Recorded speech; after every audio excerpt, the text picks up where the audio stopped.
Hello everyone. Welcome to CNA, the daily newspaper analysis. So today we are back with a bunch of topics to discuss. But before discussing, I just want to convey you a message that to register in our free WhatsApp group, you can join by the link given below to also avail some of our upcoming courses, offers and programs. And also some free study materials are thereby in the group given below. So please do join us to get some of the wonderful offers associated with our courses. So now let's start with today's topics. So the first topic says about technology for inclusion, that is laid down by Narendra Modi. He has said about some that how technology can be useful for a country's progress. The Prime Minister of India at the inaugural function of the Second United Nations World Geospatial Informational Congress, that is UNWGIC, in Hyderabad, said that technology is a tool for inclusion and not for exclusion. तो यहाँ पे technology हम लोग को ज़्यादा से ज़्यादा इस्तेमाल करना चाहिए, which is today's time period. So the PM also spoke about the role played by the Swamitva scheme, which is using geospatial technology to drive inclusion as well as progress. तो आज हम लोग का ये जो जियोस्पेशियल इकोनॉमी है, ये आज हम लोग का 63,000 करोड़ रुपीस का है. Okay, which is slowly and slowly getting risen, and we have got a goal by around 2025 with a growth rate of around 12.8% in the geospatial technology, which has one of the becomes the key enablers in socio-economic development. क्योंकि आज अगर हम लोग geospatial technology use कर रहे हैं, this is enabling us for various number of socio-economic developments, ensuring sustainable planning of infrastructures, and also some effective administration, thereby helping us in various sectors, be it related to the farm sector, industrial sector, as well as the agricultural sector. तो यहाँ पे PM Modi के द्वारा यहाँ पे south Asian satellites के बारे में भी बोला गया है, which is very much useful in communication in the India's neighborhood. तो अगर मैं बोलूं about this India's geospatial technology, तो ये जियोस्पेशियल टेक्नोलॉजी जो हम लोग बात बता रहे हैं, ये तो ये होता क्या है?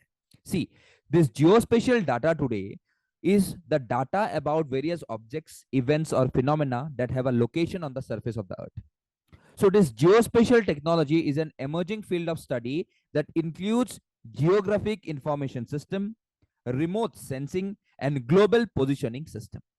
And there has been an immense progress over the years in technology for capture of this geospatial data through various number of tactics, be it through some of the unmanned aerial vehicles, be it through terrestrial vehicle mounted mobile mapping system, be it through lidar, be it through radar systems, be it through some of the satellite based remote sensing system, be it through the mobile phone sensors and everything. So therefore today we could see that we have got a lot many significance of the geospatial technology. तो आज मैं अगर बोलूं that India has got a robust ecosystem in geospatial, and with the survey of India, the ISRO, the remote sensing application centers, and even the National Informatics Center, all our ministries and departments in general uses this geospatial technology. Because this geospatial technologies allow us to make some of the informed decisions which are based on the importance and priorities of resources, and also it is having some of the intelligent mapping systems as well as models. So therefore geospatial technology has become an essential part of everyday's life because it is used to track everything from personal fitness to transportation to changes on the surface of the earth. So यहाँ पे अभी मोदी जी के द्वारा यहाँ पे जो geospatial technology है, जो टेक्नोलॉजी है, सब चीज में यहाँ पे इंक्लूजन्स के बारे में बोला गया है. ठीक है, तो therefore we could see that he even said about and he even took pride about the country's progress in technological innovations. ठीक है, फिर उसके बाद यहाँ पे देखा गया है कि recently the Prime Minister dedicated the first phase of the 856 crore Mahakal लोक corridor in Madhya Pradesh Ujjain.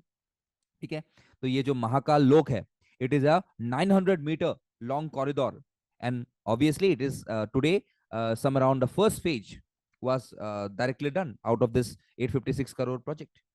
Okay, so the cost of the project is around we can see that the cost of the project which is required to create the corridor is around 316 crore corridor create करने के लिए. Okay, so ये जो 108 pillar colonnade with artistically curved sandstone से बनाया जाएगा on the decorative pillars, we can see that artisans and artists who basically will do such number of things will be procured from Rajasthan, Gujarat as well as Orissa. तो आज अगर मैं देखूं about the importance, the religious importance of this Mahakaleshwar temple. So this Mahakal Lok mains attractions include gushing mountains and a continuous panel of more than 50 murals depicting tales from the Shiv Puran. So this Mahakal path is lined with a number of religious sculptures illustrating Lord Shiva's life. And in this mural, along the corridor, stories from the Shiva Purana, including the act of creation, the birth of Ganesha, the tale of Sati and Daksha, and others are very well depicted. So the phase 2 of the corridor's construction is now in project, and the holding capacity will be increased, and the temple complex will also be going as well. ठीक है, तो ये जो total चीज है, that is the first phase of Mahakaleshwar temple in this very city of Ujjain in Madhya Pradesh. तो ये open up किया गया किसके द्वारा? Our prime minister Narendra Modi ji के द्वारा. ठीक है, और इन्हीं के आगमन के लिए यहाँ पे बहुत ज्यादा एक hue and cry we can see about the people's welcoming him through the streets of this Ujjain city, जहाँ पे ये महाकाल जो एक पार्ट है, जो एक महाकाल लोक है, that is the corridor in this Mahakaleshwar temple, ये इनोग्रेट कर दे, ये कहते हैं. तो यहाँ पे देख सकते हो about the details of this project. Okay, next पे आते हैं. Beti Padhao scheme, that is saying about that today we can see that non-traditional livelihood skillings of girls included in the Beti Padhao scheme. तो यहाँ पे क्या बोला गया है? About that the expanding mandate of the Beti Bachao Beti Padhao scheme, which is a central government scheme and has announced the inclusion of skillings of the girls in some of the non-traditional livelihoods options. So we see that this scheme, which was launched after the national census resulted in 2011, which revealed the traction rate of child sex ratio and also the sex ratio at birth. So this dip in this ratio is a significant indicator of gender discrimination and women disempowerment, which also reflects both pre-birth discrimination through gender biasness, sex selective abortion, and post-birth discrimination by neglecting their health, nutrition, and educational needs of the girl child. So today, if you see about this Beti Bachao, Beti Padhao, the main aim of the scheme is to improve the child sex ratio, is to make or ensure gender equality and women empowerment, is to prevent gender biasness, sex selective elimination, ensuring survival and protection of the girl child, and encouraging education and participation of the girl child. तो आज इस ministry के, आज इस schemes के अंदर there are various number of ministries which are directly a part of it, because we know that it is a tri-ministerial effort made by the Ministry of Women and Child Development, the Ministry of Health and Family Welfare, as well as the Ministry of Education. तो ये तीनों लोग मिलके यहाँ पे बेटी पढ़ाओ बेटी बचाओ बेटी पढ़ाओ वाला schemes में ध्यान दे रहे हैं. So today, who are the beneficiaries? In the primary segment, the young and the newly married couples, pregnant and lactating mothers are, and the parents are basically the beneficiaries. Secondary segment में कौन होंगे? Youth and adolescent girls and boys, in-laws, medical doctors, practitioners, private hospitals, nursing homes, and diagnostic centers. और tertiary segment में कौन कौन आएंगे? Officials और the Panchayati Raj institutions, frontline workers. तो ये सब आएंगे tertiary segments. So today, if you see about the progress or achievements of the scheme, we can see that the institutional delivery is directly rose just because of these inclusions. The proportions of dropouts, what we can see of the girl child, is also very much lessening down. And people are more and more covered under this Beti Padhao, Beti Bachao, Beti Padhao scheme. Okay, so therefore today we could see that recently this non-traditional livelihood schemes for this adolescent girls were very much released under this respective scheme. And the mandate of the scheme is the inclusion of the skilling of the girls under its flagship program. कि कैसे हम लोग in girls को एक skill provide करें which are very much of non-traditional in nature, जो लोग आदर्श नहीं सीखते हैं, तो उनको हम लोग कैसे इसमें शामिल कर दे so that they could make some of the better opportunities out of their respective technology. So now the scheme will now focus on increasing the enrollment of the girls in secondary education, particularly in STEM, that is science, technology, engineering, and mathematics. Because women have been historically underrepresented areas such as technology. तो अभी यहाँ पे हम लोग non traditional जो livelihoods है उसके basis पे हम लोग गर्ल्स को स्किल करेंगे. And therefore, it emphasizes the convergence between ministries and departments to ensure adolescents complete their education, build skills, and enter the workforce in a diverse range of professions, including in the STEM fields, that is science, technology, engineering, and mathematics.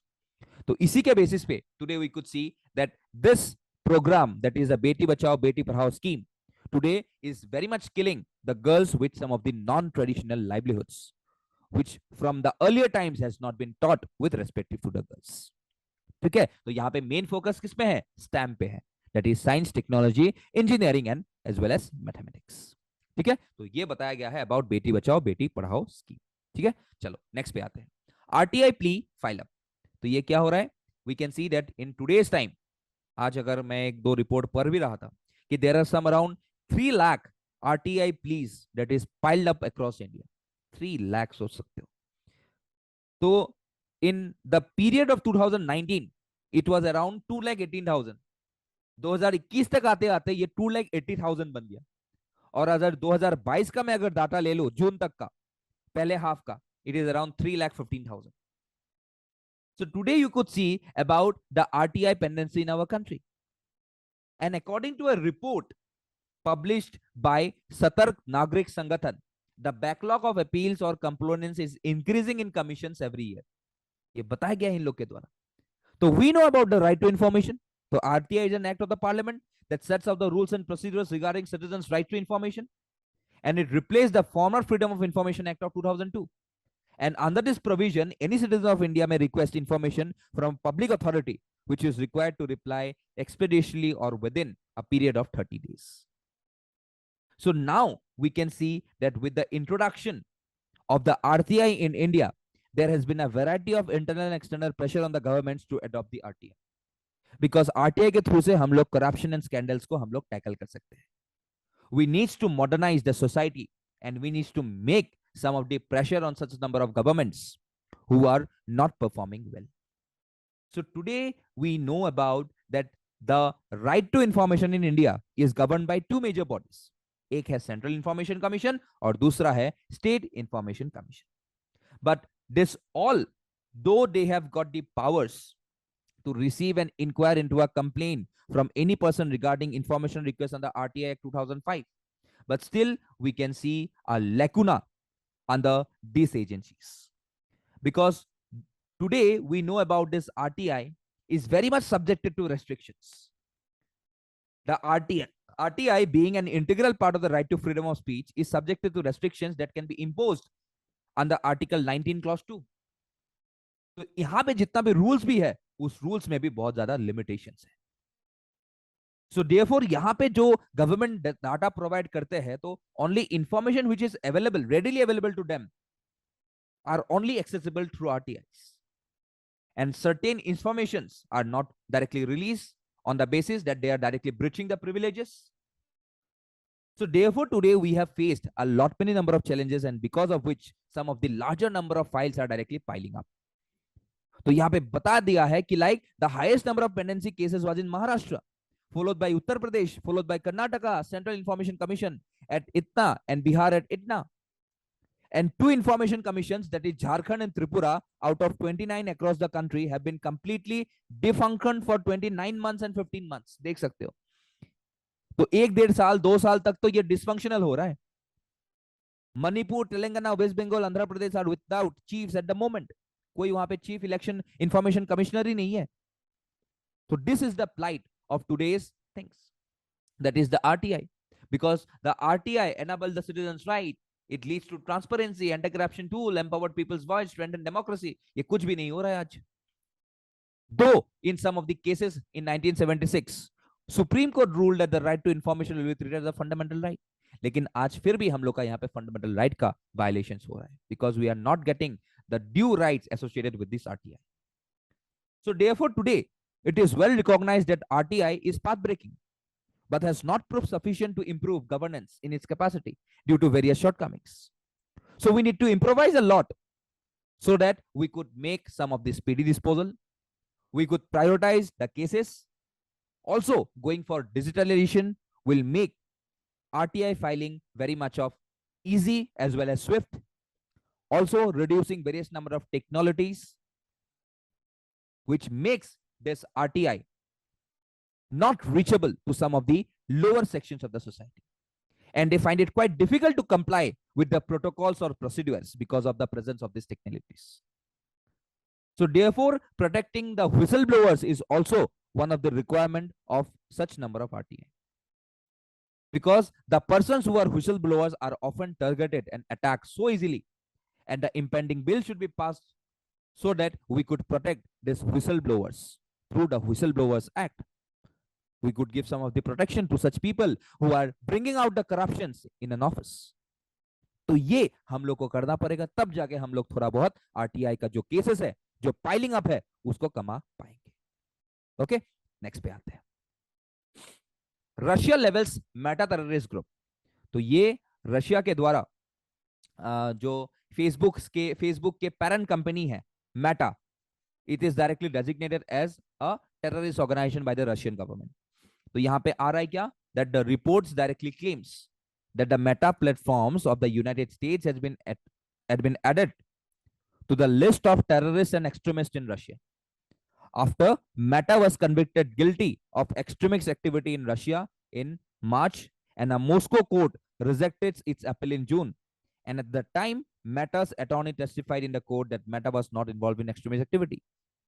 But still, we could see that this Meta platforms was convicted guilty of extremist activity, and this year, and the Russian state prosecutor's petition to prohibit Meta's operations on Russian soil was upheld by a Moscow's Verskoy district court. So today we could see that the social media platforms, being it Facebook, यहाँ पे देख सकते हो Facebook हो गया, Instagram हो गया, ठीक है, व्हाट्सएप हो गया, ठीक है, फेसबुक मैसेंजर हो गया, ये सब ओन करता है कौन, Meta. Facebook and Instagram, two of the मेटा's most prominent platforms, are already prohibited in Russia. लेकिन फिर भी we can see that still in Russia, by using some number of servers or by some number of this fake IPR addresses, we can see still it is getting used in this respective area. So अभी यहाँ पे जो Russia और USA के बीच में जो लड़ाई चल रहा है, इसके लिए all these companies which is basically has got base in USA are getting very much neglected in this country, because through this respective apps or through this respective groups, or be it Facebook or Instagram, we can see that the accessibility of the US towards Russia is more frequent. तो इसीलिए ये जो father company है, Meta company of Facebook and Instagram, is directly labelled as terrorist groups. तो ये याद रखना बहुत इंपॉर्टेंट अभी चल रहा है. ठीक है, चलो नेक्स्ट पे आते हैं.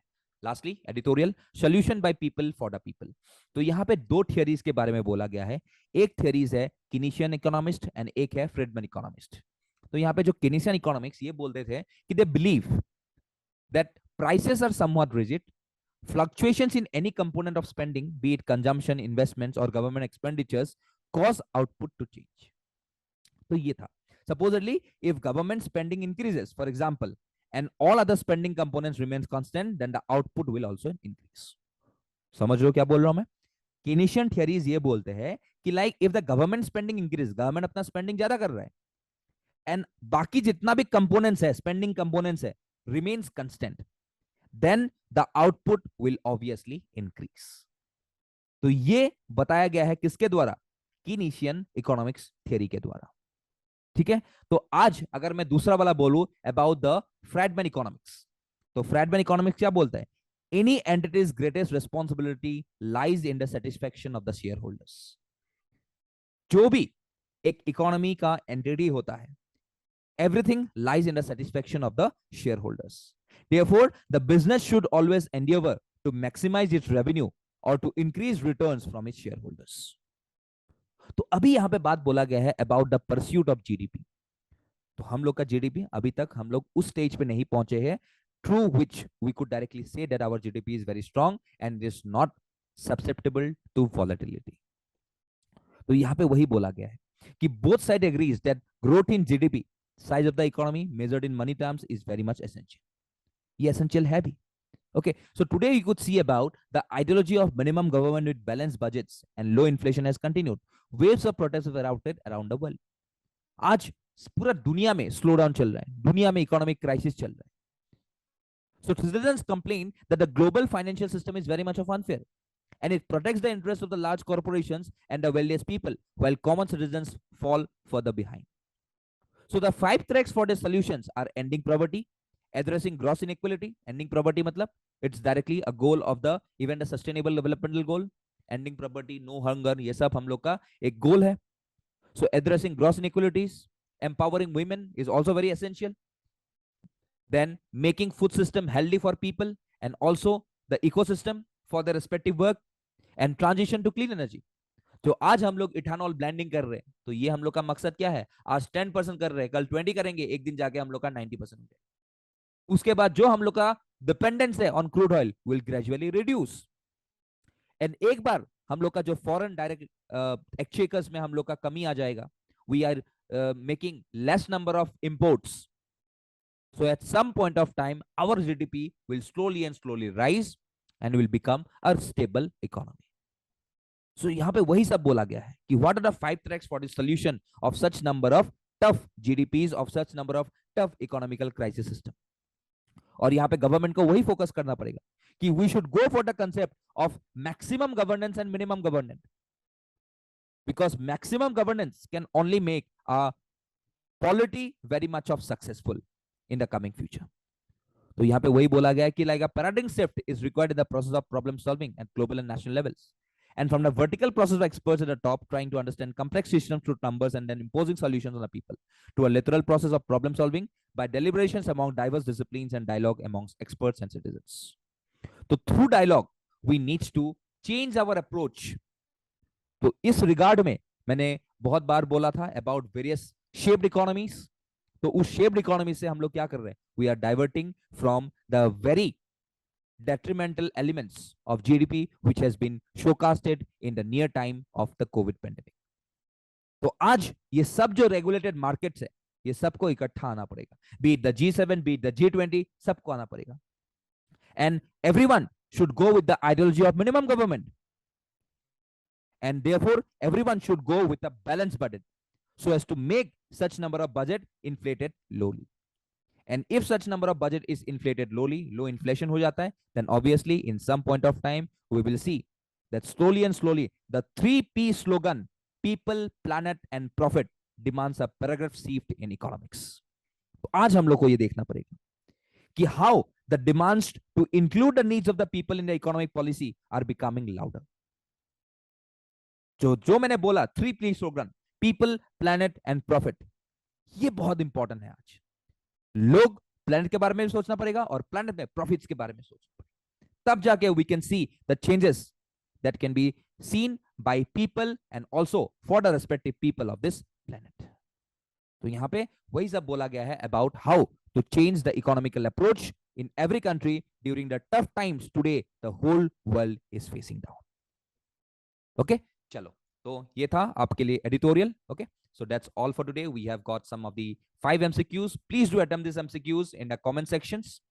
You will get the answers of these MCQs in tomorrow's PDF, and also you will get these answers in the Telegram channel of us. So do join our WhatsApp group as well as the Telegram channel for the further updates. So that's all for today. Thank you and Jai Hind.